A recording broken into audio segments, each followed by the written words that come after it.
Hello there. Welcome to another episode of WOK Talk.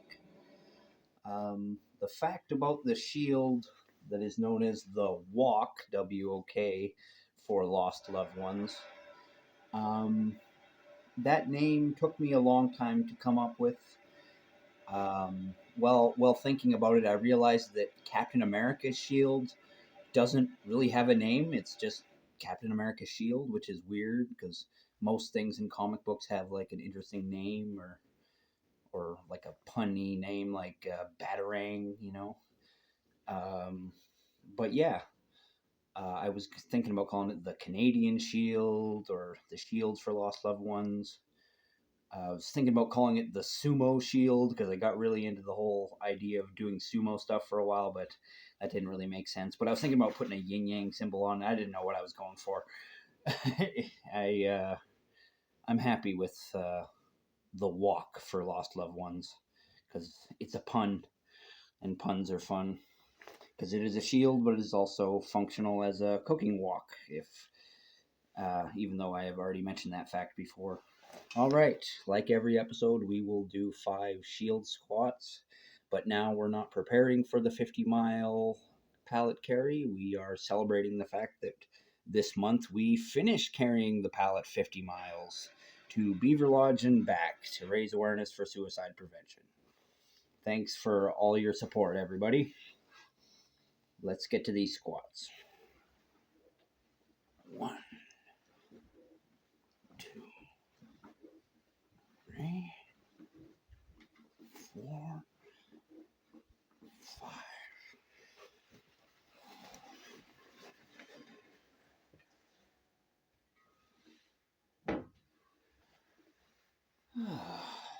Well, the thing I want to talk about today is how I've kind of dropped the ball, or maybe you could say the new police are dropping the ball a bit, because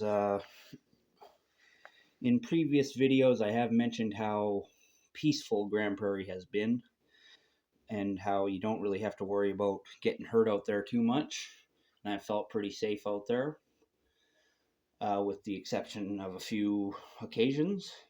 But while I have been preparing for the walk to carry the pallet, while I was doing the walk, all since about May 4th, uh, people have potentially had to live in fear of some guy hitting them in the head with a blunt object.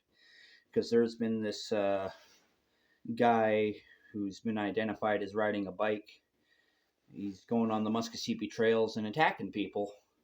And when I was discussing with somebody which area to go in if they wanted to avoid that, me and them, not knowing where it had happened, had assumed this had happened farther south on the trail. This was, in fact, closer to the museum and the college. So we actually had it completely backwards, and we're thinking the safe area was going up the trails closer to the college, but that was actually where the threats had occurred. And a lot of people might not be aware of that. And so I read an article that they're telling people to stay vigilant, and there's increased police activity on the trails there. But it also mentioned something else interesting. The fact that the Frisbee golf um, course, I believe, I don't know what you call it, I think it's a course, dotting along the trail there, was put there to encourage more people to walk there because it was a crime-ridden area and they wanted the increased foot traffic to disperse the crime. I understand in theory, but that's what I want to do, is be a presence in the community, and maybe just being a pair of eyes there might discourage some bad activity. But kind of baiting people with a fun Frisbee golf thing and not really letting them know that, oh, by the way, we're just doing this so you'll come into the crime-ridden area and hopefully that disperses the crime, that's kind of feels like using the public a little bit. And if they were aware of the fact that that's what was happening, that's one thing. But I don't know if everybody was aware of the fact that that was their intention. Um, I'm not completely against it, but when people aren't aware that the area was a hot spot to begin with, people aren't really given the option to choose one way or the other whether they want to go in that area and be a presence. Because maybe it's only crazy people like me who dress up and want to be real life superheroes that want to go into areas like that. And maybe the average old lady doesn't want to go walking up Muskogee Trail if they knew that it was a high crime area. And I think maybe the police and other uh, uh, enforcement services should have already been making more of a presence rather than waiting until there was a problem. Like they should make the area safe first and then encourage people to go there to keep it safe.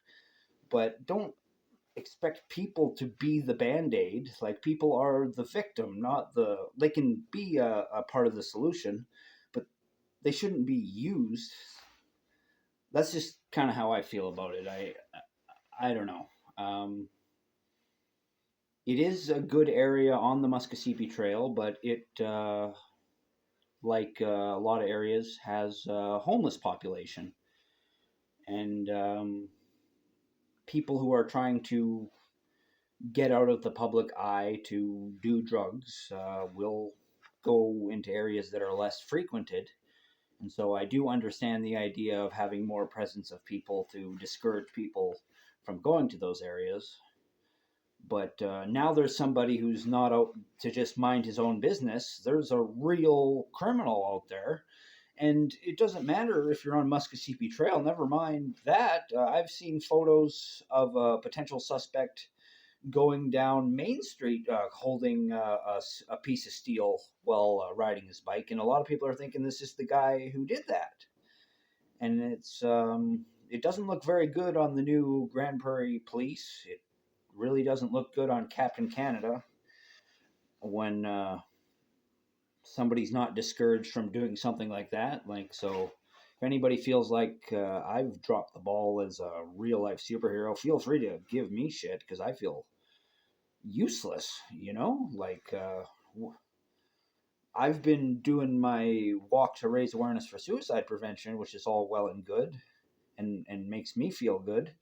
But while I'm doing that, somebody is facing like a real, like, bang to the head because not necessarily because I wasn't making a presence, but because I wasn't there seeing the symbol, being the symbol.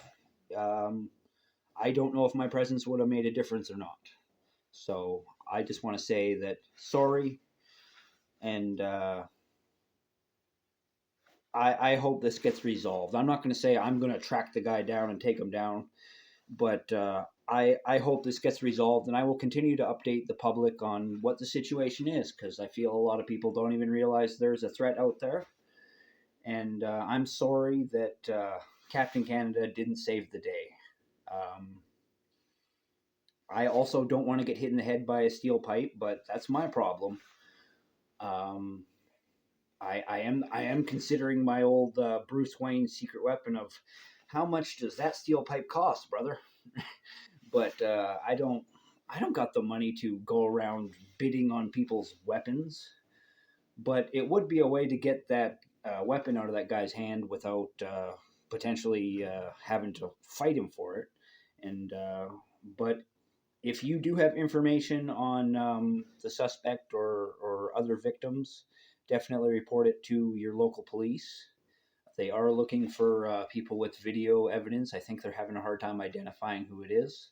So sorry, I don't have that picture that was on Facebook, but at the same time, because I'm not 100% sure that was the same guy, I don't want to just spread a picture around all willy nilly. Unless that is kind of the problem with that, though, is I don't want to be more considerate of guy carrying pipe in the middle of Grand Prairie than I am considering people's safety. Like if you're walking around with an object that looks like a weapon, even if it's just a walking stick, people will draw conclusions.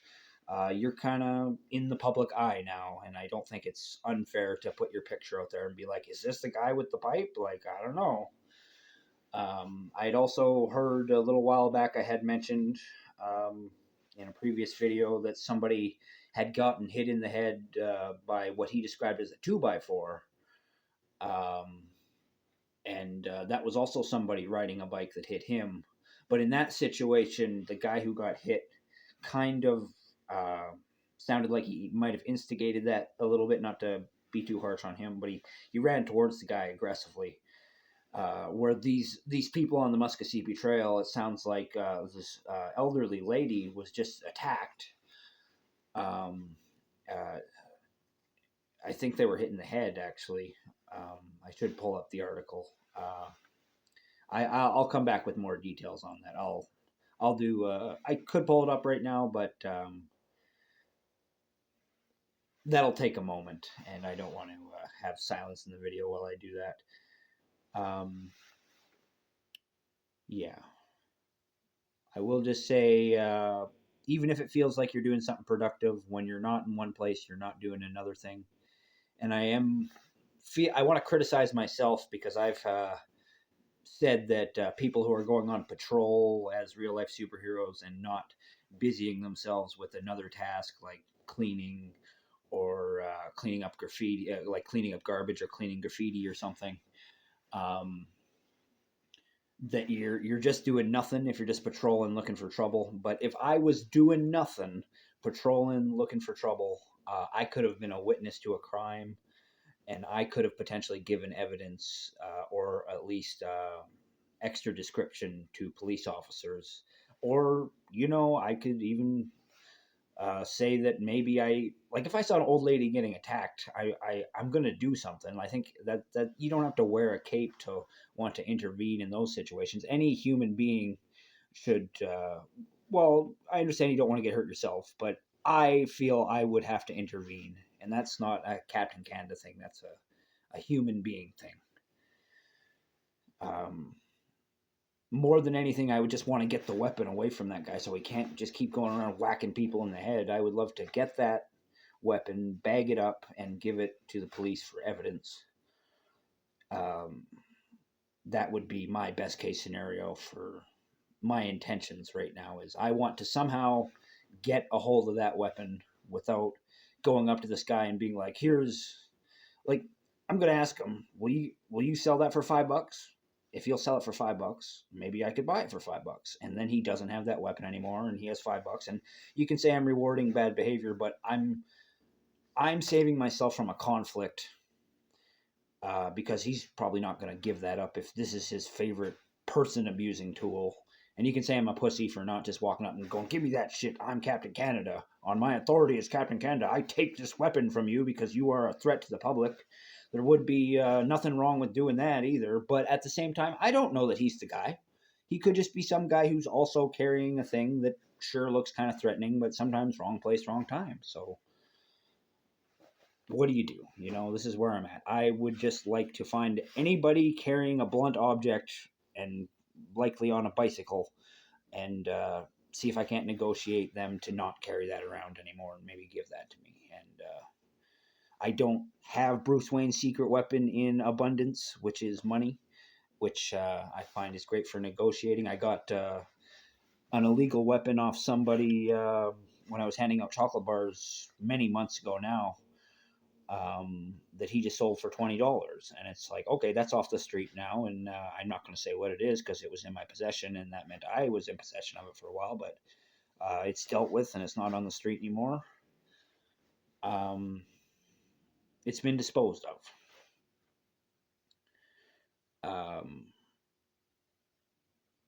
But something that had been used in a crime, I wouldn't just dispose of it.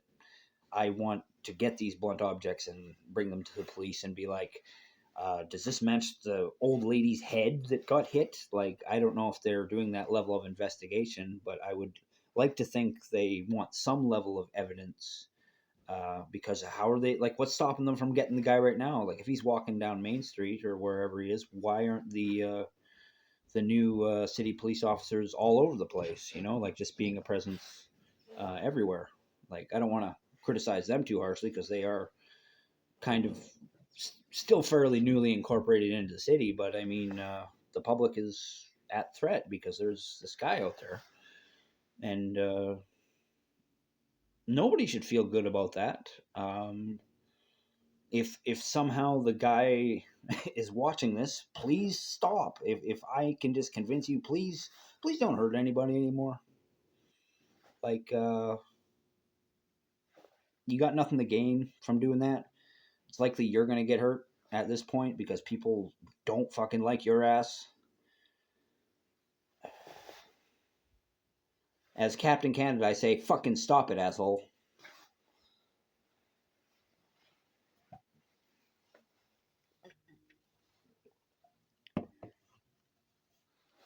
Yeah. What more do you say? Sometimes saying things isn't enough. I realized that the other day when I was trying to break those two guys up, and all I did is basically, for the bulk of it, just ask them to break it up. But then two heroes come along and physically engage with them and rip them apart after they keep, because I thought it was done, but then they kept fighting. But no, those heroes, they did something. They didn't just say something. You know what the guy said? He said, "I'm sick of this shit." I heard him say it. And he was so sick of it, he did something about it.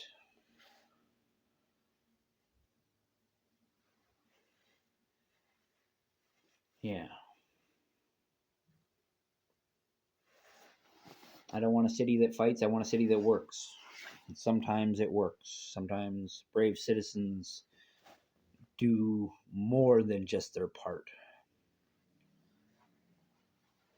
But they shouldn't be expected to be the citizens patrol when they're just there to play frisbee golf. How about when you install the frisbee golf? Maybe when they installed it, they said to the community, just so you know, these are like harsh communities, so be careful, or at least be mindful when you're out playing frisbee golf. But I don't remember anything like that, and now it's just been highlighted, and it was just so casual. It wasn't like in the article as a criticism. It was just saying, yeah, no, that's why we did the frisbee golf things, to get more people in those areas and deter crime. And it's like, that's fine, but not everybody knows they're being used to deter crime. They're just walking their dogs or whatever. Which you have to understand, you are braver than you know. You are going out into the world. You are doing something. You're bringing your noble companion with you. You know, you're on the adventure of life, and just being a presence makes a difference. Just being there can make all the difference in the world. And so I'm going to try to be there more often. And because you never know when something is going to happen, I'm going to just try to be in random places all over. I can't be everywhere all at once. But you might see me heading to Claremont again. You might see me around the Muskogee trails. Who knows where you'll see me. But you'll see me. I stay visible. Well, I could be more visible. I could have a little bit more fluorescence. I was thinking about having custom capes made up where the white was made of like fluorescent material. I think that would look really cool. But that costs a lot. Right now, I'm working on business cards. Oh man, you should see the business card that. Actually, I think I have enough time to show you that. Check out what ChatGPT made me. This is fucking beautiful. Like, I got an assistant that helps me write my sci-fi stories that also helps me come up with this fantastic business card. If I can find it. There it is.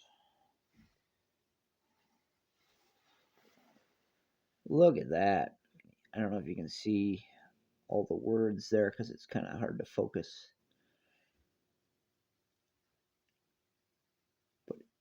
But you get the idea. It's nice, right? Like, down there in the white text, it says, May 2026, I carried a pallet 50 miles to raise awareness for suicide prevention. And yellow ribbon, because yellow is apparently the color for suicide prevention. I did have to look that up. I am sorry to say that wasn't information I just had offhand. I can be very out of the loop sometimes. But yeah, I'm Captain Canada, Joseph Arthur Roszell. I want to thank you for watching. I want to wish you all the luck in the world. I love you, and I want you to remember that suicide is never the answer. Peace out. for now.